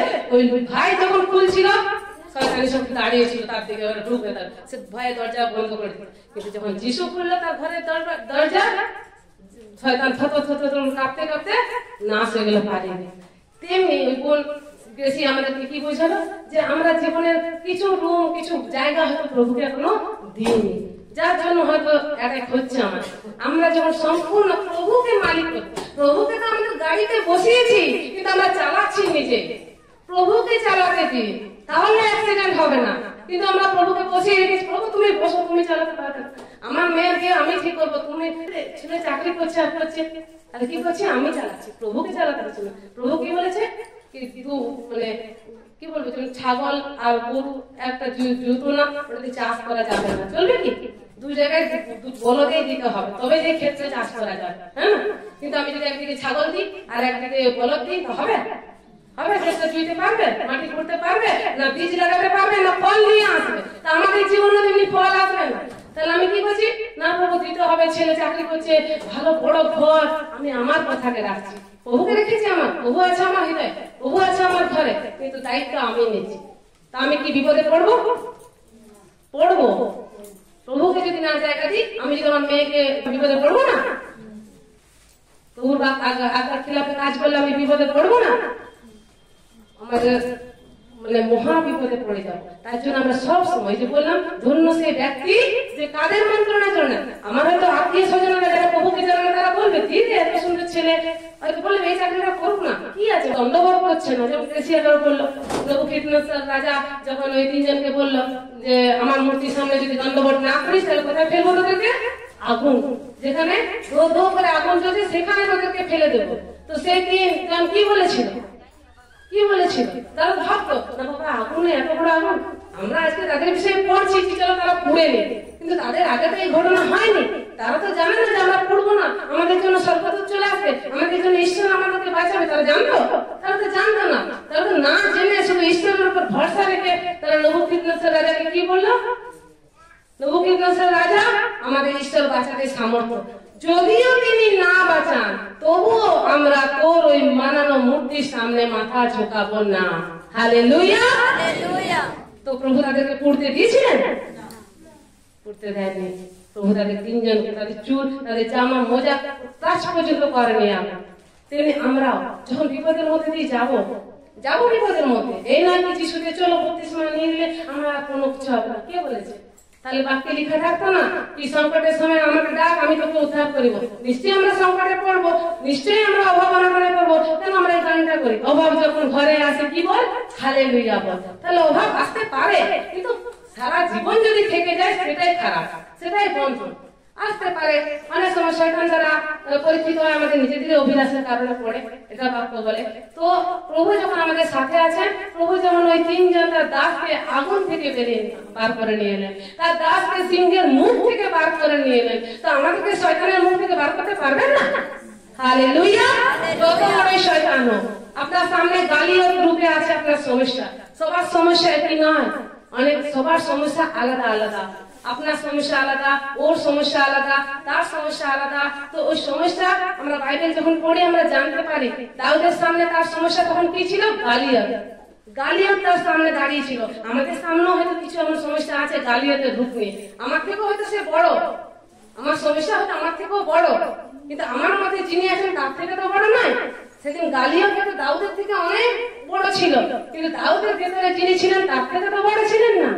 তো আমরা কেন পড়বো এই যে বচন, কেন পড়বো? আমরা শিক্ষা পাই দাউদ কিভাবে তার গালিয়তকে মেরেছিল। আজ আমরা ওই ব্যভিচার রূপী গালিয়তকে কিভাবে মারবো, ওই ব্যভিচার পাপ রূপী গালিয়তকে কিভাবে মারবো, ওই দুষ্ট আত্মাকে আমরা কিভাবে মারবো, আমাদের এই যে ঋণ ধারের বোঝে আমরা আছি, এই গালিয়তকে আমরা কিভাবে মারবো? এটা আমাদের কাছে গালিয়ত। অনেকে হয় 18 লাখ 20 লাখ 50 লাখ টাকার বোঝে পড়ে আছে ঋণ ধারে, তো তার কাছে ওটা গালিয়ত নয়? সে মারবে কি করে? দাউদ কিভাবে মেরেছিল আমরা বচন থেকে শিখি। তার জন্য তো বলছে কি তার ব্যবস্থা দিবারাত্র ধ্যান করতে হবে, তাহলে আমরা কোনোদিন মানে অশুভ সংবাদও আমরা ভয় পাবো না। যাহার চিত্ত স্থির কথায় সদাপ্রভুতে, সদাপ্রভু মানে ঈশ্বরের বাক্যে যখন আমার চিত্ত আমার মন স্থির থাকবে, আমি অশুভ সংবাদও ভয় পাবো না। হালেলুয়া। কারণ আমার ছুড়ানে বেলা আমার সাথে আছে। তো আমরা ওই যে আমরা পড়েছি দাউদ কিভাবে তার গালিয়তকে মারলো, আমরা পড়েছি না? দাউদ কি পাথর উঠালো আর কুলসিতে লাগালো আর মারলো? পড়েছিল? বাইবেলে লেখা আছে দাউদ প্রথমে বাঁচলো 4-5টা, সে বাঁচলো পাথর, কেমন কেমন ছুচালো পাথর বাঁচলো। তার সামনে বিরাট গালিয়ত দাঁড়িয়ে আছে, তার হাতে অস্ত্র আছে। সে গালিয়তের সামনে দাউদ হয়তো ছোট্ট পিঁপড়ের মতো, মাছির মতো, এত বড় গালিয়ত তার সামনে ছিল। আমরাও আছি মনে সেই বোঝের তলে আমরা দেবে আছি, সেই দুঃখে হয়তো আমাদের দুঃখ কেউ জানে না, সেই দুঃখ আমাদের কাছে গালিয়তের সমান। তো মারবো কিভাবে সেই গালিয়ত? যে কোনো বচন বললাম ছুড়ে দিলাম হবে না। আমার গালিয়তের জন্য কি বচন প্রভু বলেছেন আমি সেই বচন যেন বাছি। যেমন সেই দিন গালিয়ত বেঁচেছিল কি 4-5টা সে পাথর, নকিলা নকিলা, যাকে বাংলায় বলে ছুচালো ছুচালো পাথর, যে মারবার লাগবে। তেমনি এমন বাক্য আমরা বাঁচবো। তাহলে বাক্য বাঁচতে গেলে বাক্য পড়তে হবে না, বাক্য শুনতে হবে না। হয়তো পড়তে পারি না অনেকে, ঠিক আছে, আমরা শুনবো, শুনে যখন ভাবছো বাক্য শুনবো, এই বাক্যটা আমার, এই বাক্যটা আমার। হয়তো কারো বাচ্চা হয় না, সে যখন পড়াশোনা জানে না, সে শুনছে কোনো দাসের মুখে যে ঈশ্বরের বাক্যে লেখা আছে কি তিনি বাঁশকে মাতা বানান, এমনকি পুত্রদের আনন্দময়ী মাতা বানান। হালেলুয়া। তাহলে হলো তার কাছে ছুচালো পাথর, সে মারবে তার গালিয়তকে, বাঞ্ছনের আত্মাকে। আমি শুধু একটা উদাহরণ দিলাম, অনেক হয়তো ঋণ ধারে আছে, তো তার কাছে ছুচালো বাক্য কি, ছুচালো পাথর কি कि प्रभु बोलेছেন हे बोझ के तले दबे हुए लोग मेरे पास आओ, मैं तुम्हें विश्राम दूंगा, मैं तुम्हें छुड़ाऊंगा। तो मेरे पास आओ, तो बोझ के तले दबे हुए लोग তাহলে পেয়ে গেল ছুচালো বাক্য। এবার মারতে থাকলো সে ওই ঋণের বোঝাই আছে কি প্রভু আমাকে বাঁচাবে, এই বোঝ থেকে কে আমাকে বিশ্রাম দেবে? প্রভু বিশ্রাম দেবে, কারণ তার বাক্য বলছে, আর তার বাক্য সত্য, তার বাক্য অটল। নিজে তার বাক্যকে মহত্ব দিচ্ছে, নামকে মহত্ব দিচ্ছে না। যে নামে দুষ্ট আত্মারা ধপ্পর করে কাঁপে, যে নামে ক্যান্সার রোগী ঠিক হয়ে যাচ্ছে, যে নামে ওই ইরিয় দিবার পড়ে গেছিল, এত বড় প্রাচীর কি নামে, ইরোবার নামে প্রাচীর পড়ে গেছিল, ও বলছে সে নাম থেকে অধিক আমি আমার বাক্যকে মহত্ব দিই। হালেলুয়া। তাহলে বাক্য কত মহত্ব, বাক্য কত প্রয়োজন আমাদের জন্য। বাক্য আমাদের হাতে তলোয়ার, আমরা কাটবো কিভাবে গালিয়তকে, আমাদের সমস্যাকে কাটবো কিভাবে? মুখে কথা বলে যাবে না, আমাদেরকে কাটতে হবে বাক্যে। যিশু কিভাবে কেটেছিল শয়তানকে? 40 দিন। আমরা 2 দিন 3 দিন উপবাস রেখে ভাবি আমাদের কার সাথে দেখা হবে? ঈশ্বরের সাথে। আমরা উপবাস রেখেছি, হ্যাঁ, আমরা 10 দিনের উপবাস রাখলাম, আমরা 7 দিনের উপবাস রাখলাম। চলো সুখা উপবাস রেখেছি, আমরা ঈশ্বরের সাথে এবার দেখা হবে। আমরা উপবাস রাখলাম যে যিশু কতদিন উপবাস রেখেছিল? 40 দিন রাত রেখেছিল। এই নয় কি রাত্রে খেয়েছে, দিন রাত উপবাস রাখার পর 41 দিন। 41 দিনে কার সাথে সামনা হলো? ঈশ্বরের সাথে, স্বর্গদূতের সাথে। যিশুর সাথে কার সামনা হলো? শয়তানের। উপবাস রেখো শয়তানের সাথে। ঈশ্বর স্বয়ং ঈশ্বর যে দেহধারী রূপ নিয়ে এলেন, তিনি উপবাস রাখলেন 40 দিন, আর 41 দিন তার সামনে কে এলো? শয়তান। তাহলে আমরা কি আমাদের সামনে আমরা বাবা উপবাস রাখলাম তাও যাচ্ছে না, এত প্রার্থনা করছি তাও যাচ্ছে না, এত বচন করছি তাও যাচ্ছে না, তো মারতে হবে। সেদিন যেমন দাউদ মেরেছিল ছুটালো পাথর বাক্যকে দিয়ে, তো আমাদের তো সেই বাঁচতে হবে। আমাদের জীবনে কোন বাক্যটা লাগবে, আমাদের গালিয়াতে কোন বাক্য মারবে, সেই বাক্যকে আমরা বাঁচবো। এই নয় কি সবকিছুই বলতে লেগে গেলাম, সেই বাক্যকে যখন বাঁচবো মনন করবো, সেই বাক্য যখন আমাদের গালিয়াতে করে মারবো, গালিয়াত থাম। হালেলুয়া। আমাদের দিন একটাই সে পাথর মেরেছিল। বাইবেল পাথর কাকে দর্শাচ্ছে জানো? পাথর কাকে বলে? কোনের প্রস্তর যিশুকে, যিশু পাথর বাক্য, তো পাথর বেঁচেছিল মানে বাক্যকে বেঁচেছিল। তার জন্য বলি যে বাক্যের মনন আর বাক্যকে পড়তে হবে। আমাদের ঈশ্বরের দাস যাতে আমরা বুঝতে পারি। কেউ বাংলা বোঝে, কেউ হিন্দি বোঝে, তো আমরা যাতে বুঝতে পারি না, আমরা নিজেই বুঝবো, নিজেই করবো, বুঝতেই পারে না। তাহলে প্রভু বলতেন না, তিনি প্রেরিতকে পাঠাতেন না, তিনি ঈশ্বরের সেবকদিকে পাঠাতেন না, কেন বলেছেন তার বাক্য? যে প্রেরিত না থাকলে কে বোঝাবে? ঈশ্বরের দাসরা না থাকলে আমাদেরকে কে বোঝাবে? কে ঈশ্বরের আগুবা না থাকলে? প্রভু যিশু এলেন, প্রভু যিশু পেহলোটা, এবার আসছে তার দাসরা, হ্যাঁ না? প্রভু যিশু আমাদেরকে নিয়ে গেছিলেন ঈশ্বরের পথে, তার সেই সময়কার লোকদেরকে ঈশ্বরের রাজ্যের কথা বলতে। আজ কারা বলে? ঈশ্বরের দাসরা বলে। আমরা এই যে বসে আছি এখানে কার রাজ্যের কথা শুনছি? ঈশ্বরের রাজ্যের কথা শুনছি। তখন তার দাসী বা ঈশ্বরের রাজ্যের কথা বলে আমরা তার খবরে এসেনি ঈশ্বরের রাজ্যের সম্বন্ধে। সেদিন যেমন যিশু পাহাড়ে পর্বতে দাঁড়িয়ে দাঁড়িয়ে, না তো সেদিনে মাইক ছিল, না তো সাউন্ড বক্স ছিল, না তো বসার জায়গা ছিল, তিনি পাথরের উপর, পাহাড়ের উপর দাঁড়াতেন, মানুষ নিচে ঘাসের উপরে বসে ঈশ্বরের রাজ্যের কথা শুনতেন। হালেলুয়া।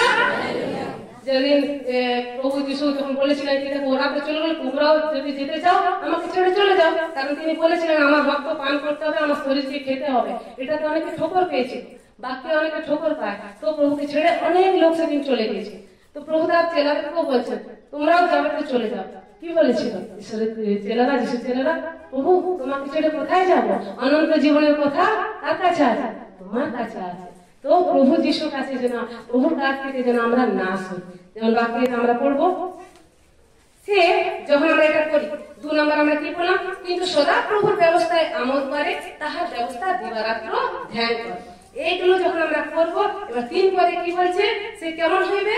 সে জলস্রোতের তীরে রোপিত বৃক্ষের সদৃশ হইবে, যাহা যথা সময়ে ফল দেয়, যাহার পত্র ম্লান হয় না, আর সে যাহা কিছু করে তাহাতে কৃতকার্য হয়।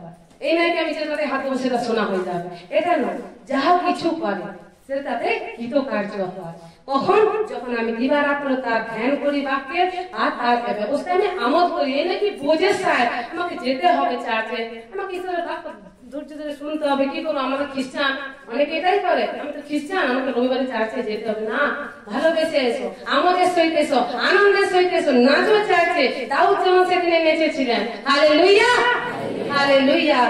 সুশ্রাব্য করো, তাই যে প্রভু বলছেন আমার প্রশংসা করো, আমার মহিমা বাহুল্য অনুসারে আমার প্রশংসা করো। প্রভু বলছেন আমার প্রশংসা করো। তা আমরা কি জন্য, আমাদের কি জন্য প্রভু বানিয়েছেন? তার মহিমা করার জন্য না। তার ভজন সেইটাতে এটাই লেখা আছে কি, হে আমার প্রাণ সদা প্রভুর প্রশংসা কর, তাহার শক্তির বিধানে তাহার প্রশংসা করো, তাহার মহিমার বাহুল্য অনুসারে তার প্রশংসা করো, আর পুরী ধ্বনি সহ তাহার প্রশংসা করো, তবল নিত্য যুগে তাহার প্রশংসা করো, নেবল বিনা যন্ত্রে তাহার প্রশংসা করো। এই যে বাজাচ্ছে আমাদের ঈশ্বরের সন্তান, তো আমরা কি করছি? এটা বাজিয়ে ঈশ্বরের প্রশংসা করছি। বাকি সব প্রভু আমাদের কিছুদিনের মধ্যে দিতে চলেছেন, সেগুলো বাজাবো আর আমরা ঈশ্বরের মহিমা করবো। হালেলুয়া। তিনি যখন কিছু নেই তখন প্রভু কি বলেছেন? সুসার্গ করতাল যোগে আমার প্রশংসা করো, মানে হাত তালি দিয়ে। কিছু নেই তো হাততালি দাও, সুশ্রাত করতাল যোগে এবং করতাল সহযোগে আমার প্রশংসা করো, উচ্চ ধ্বনি জোরে প্রভুর মহিমা করে। কারণ প্রভু এরকমই চায়, সদা প্রভু সমস্ত নির্মিত বস্তু তাহার প্রশংসা করো। সমস্ত নির্মিত বস্তু প্রভুর প্রশংসা করছে। একজন ফুলের মধ্যে গন্ধ কে দিল? হালেলুয়া। তো তিনি বলছেন প্রশংসা করো, আমার নির্মিত সমস্ত বস্তু আমার প্রশংসা করো। হালেলুয়া। তো কি হবে যখন আমরা এটা করব? সে জলস্রোতের তীরে রোপিত বৃক্ষের সদৃশ্য, যাহার যথা সময়, যেমন কিছুদিন আগে গেল আমের সময়, তারপরে এলো কাঁঠালের সময়। তো যে সময় ফল ধরবে, প্রভু সেই সময় আমি সেই ফল তোর মধ্যে ধরাবো, যখন যেটা দরকার সেই ফল তোর মধ্যে দেখা যাবে। প্রভুর ফল কি? আপেল কলা লেবু? আত্মিক ফল, আত্মিক 9টা ফল আছে না? তো এই 9টা ফল আমাদের মধ্যে দেখা যাবে। আমরা ঝগড়া করতাম, নম্র হয়ে যাবো যখন প্রভুকে আমার মধ্যে রাখবো, কারণ পবিত্রতার ফল আমার মধ্যে চলে আসবে।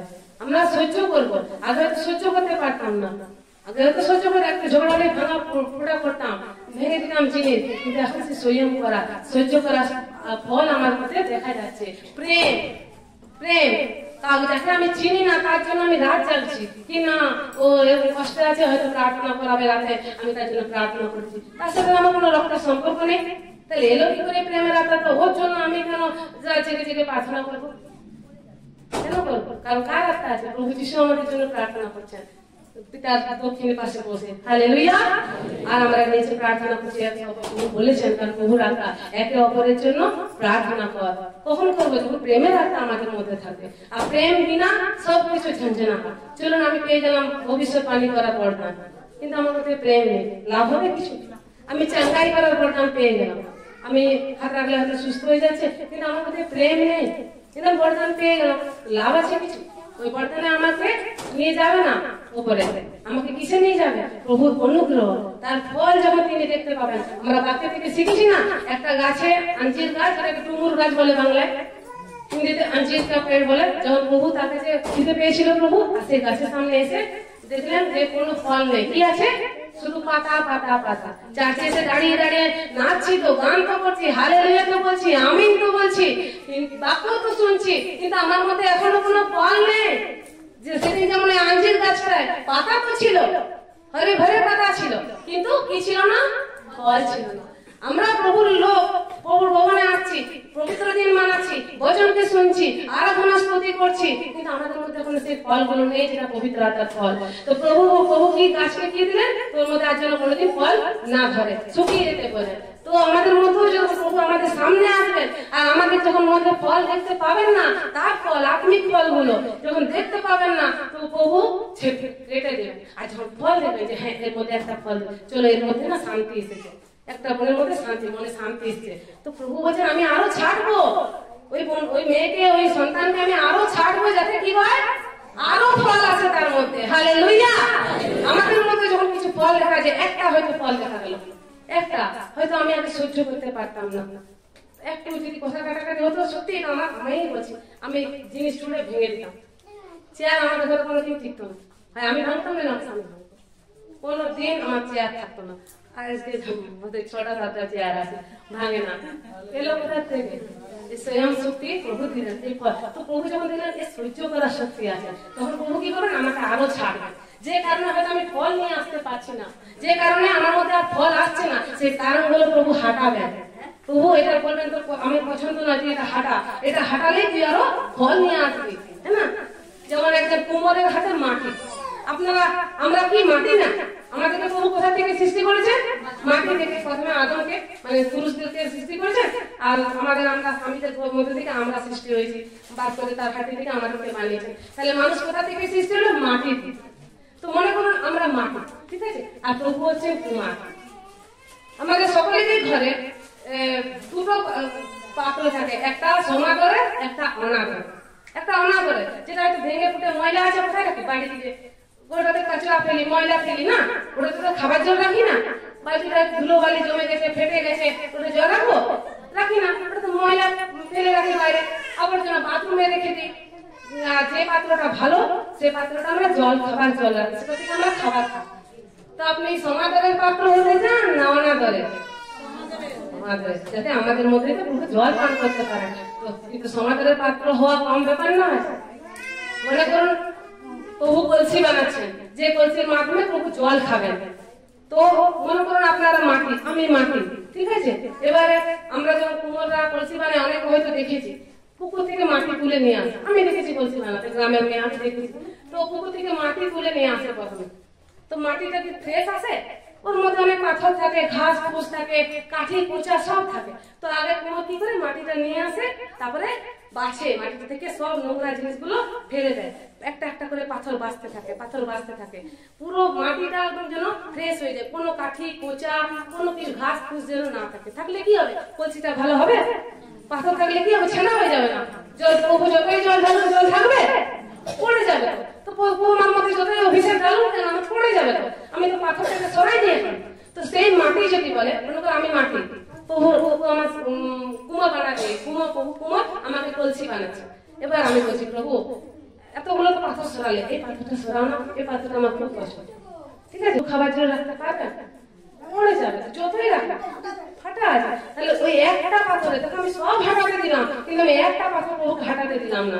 না প্রভু, এটা হাঁটাতে আমার অনেক কষ্ট হচ্ছে। তো একটা কলসি বানতে না বহুত কষ্ট হয়, বহুত কষ্ট হয়। প্রভু করে সমাদরের পাত্র বানতে অনেক কিছু আমাদেরকে ছাড়তে হয়, যেটা আমি ছাড়তে পারি না। আমার যাকে বলবো নেশা, নেশা তো অনেকের প্রিয়, নেশা ছাড়তে চায় না, কিন্তু প্রভু তাকে ছাড়তে হচ্ছে। ওই নেশা ছাড়লে প্রভু তার মধ্যে হয়তো জল রাখতে পান করবে, ওই নেশাটাই তার কাছে পাথর। ওই নেশা না ছাড়লে প্রভু তার মধ্যে তেল ঢাললেও তেল থাকবে না। হালেলুয়া। কিন্তু ওই যে পাথরটা যখন সরাচ্ছে কত কষ্ট হয়। আমরা বাইবেলে পড়েছি না কি, তিনি উত্তম দ্রব্যে আমাদেরকে মুখ তৃপ্ত করে, ঈগল পক্ষীর ন্যায় আমাদের নতুন যৌবন হয়। ঈগল পক্ষীর ন্যায় আমাদের নতুন যৌবন হয়। ঈগল পক্ষী যখন একদম পুরো বয়স্ক হয়ে যায় না, পুরো, তো আবার তাকে নতুন যৌবন সে প্রাপ্ত হয়। কিভাবে? প্রভু আমাকে তো বলছে সেরকম তোরা নতুন যৌবন প্রাপ্ত হবে। কিন্তু ওই নতুন যৌবন প্রাপ্ত হতে যে কত কষ্ট হবে, সেটা যে হবে সে জানে। যেমন ঈগল পক্ষীটা বয়স্ক হয়ে গেল, তো পুরো পুরো হয়ে গেল ঈগল পক্ষীটা, বা পাহাড়ের উপরে চলে যায় একটা পাথরের উপর বসে, সে দাঁত ছুচালো, ঠোঁট দিয়ে একটা একটা পালক বার করতে থাকে শরীর থেকে। চিন্তা করো, অত তার পালক থাকে, তো একটা একটা রক্ত বার হয়ে যায় তার ওই পালক বার করতে গিয়ে। কিন্তু শরীরে সে যখন সব পালক গুলো বার করে, সব যতগুলো তার শরীরে ছিল পালক সব দাঁতে করে করে করে করে, তার খুব কষ্ট হচ্ছে এগুলো বার করতে। কিন্তু না বার করলে নতুন যৌবন লাভ হবে না। সে যখন পুরো বার করে দিল, এবার তার শরীর থেকে নতুন পালক বার হবে। হালেলুয়া। আসে বাচ্চা তোমার হয়ে যাবে না, নতুন যখন পালক বার হবে তাহলে সে পেল নতুন যৌবন। প্রভু আমাদেরকেও সেরকম বানাবে। কিন্তু ওই যেগুলো আছে আমাদের পুরোনো পালক, সেগুলোকে উপরে উপরে আমাদের কষ্ট হবে আমাদের ছাড়তে, ঝগড়া ছাড়তে, নিন্দে চুগলি ছাড়তে। কত মজা লাগে নিন্দে চুগলি করতে, হয়তো ছাড়তে লাগবে কষ্ট। ও বাবা বসে নিয়ে কত সুন্দর গল্প করতাম, এখন বসে নিয়ে ঈশ্বরের কথা বলতে হবে। তো কিন্তু যখন করবো আমরা সমাদরের পাত্র হয়ে যাবো, করবো তখন আমরা নতুন যৌবন প্রাপ্ত হয়ে যাবো। হালেলুয়া। আমরা চাই না যে ঈগল পক্ষী নিয়ে আমাদের নতুন যৌবন হয়। তাহলে আমরাও আমাদের যে পুরোনো পালক গুলো আছে, চাই কারোর ভেতরে ব্যভিচারের পালক আছে, কারোর ভেতরে নোংরামি পালক আছে, কারোর ভেতরে মিথ্যে কথা বলার পালক আছে, কারোর ভেতরে চুরি করার পালক আছে, বার করুন নিজের শরীর থেকে, প্রভু নতুন পালক বার করে দেবেন আর নতুন যৌবন প্রাপ্ত হয়ে যাবে। হালেলুয়া। সুন্দর কলসি হয়ে যান, প্রভুকে কুমোর ভাবুন আর নিজেকে মাটি ভাবুন। তো মাটির মধ্যে অনেক নোংরামি থাকে, সেই নোংরাগুলোকে প্রভুকে বার করতে দিন, ছেড়ে দিন, নিজেকে সমর্পণ করে দিন প্রভু। মাটি যেমন কুমোরের হাতে সমর্পিত হয়ে যায়, কুমোর যেভাবে থাকে শুধু পাথরটা বেছে নিয়ে ছেড়ে দেয় না, ছেড়ে দেয় কি মাটিটা নিয়ে এলো কুমোর বেছে নিয়ে কিন্তু ছেড়ে দেয় না। এবার কি করে বলো না, জল ঢালে আর পা দিয়ে এরকম করে ঠাসতে থাকে। তখন কত কষ্ট হয় মাটিটা, নিজেকে যখন মাটি মনে করবে। তো আমারও আমার ভেতর থেকে পাথর গুলো বার করে নিয়ে প্রভু ছেড়ে দেবেন না। আমাকে যদি ভালো সমাদরের পাত্র হতে হয়, ওই যে পায়ে করে ঠাসবেন, মাটিটাকে কি করবেন, বানাবেন ভালোভাবে, কলসি তৈরি হওয়ার মতন আমাকে তৈরি করবেন, যাতে সুন্দরভাবে প্লেন কলসিটা হয়। তার জন্য পায়ে করে করে ঠাসবেন। তিনি ঠাসাটা মনে করেন না যে তিনি আমাকে মারবেন না। পরীক্ষার মধ্যে আমি হয়তো যাবো, যে পরীক্ষা আমাকে আগের লেভেলে নিয়ে যাবে, যে পরীক্ষা আমাকে আগের লেভেলে নিয়ে যাবে। আমি কিছুদিন আগে হয়তো আমি যা প্রার্থনা করতাম আমার উত্তর আসতো, কিন্তু যখন আমার পরীক্ষার সময় চলবে আমার উত্তর আসবে না। যখন আমাদের সন্তানেরা বা আমরা যখন পড়াশোনা করেছি, যখন ক্লাস 1 থেকে 2 উঠছি, যখন আমরা প্রতিদিন রেগুলার ক্লাসে যেতাম, ওই টিচারই আমাদেরকে বলে দিত, স্যার এটা কি হবে, স্যার এই অঙ্কটা কি হবে, স্যার বুঝিয়ে দিতেন, এটা এরকম হবে, এটা এরকম হবে, পুরো সার তিনি বুঝিয়ে দিতেন, আমাদের প্রশ্নের উত্তর তিনি দিতেন। কিন্তু যেদিন এক্সাম, সেই টিচারই আছেন ওই রুমে দাঁড়িয়ে, সেদিন তুমি জিজ্ঞাসা করতে যাও, বলবে টিচার? কারণ সেদিন তোমার কি চলছে? এক্সাম চলছে।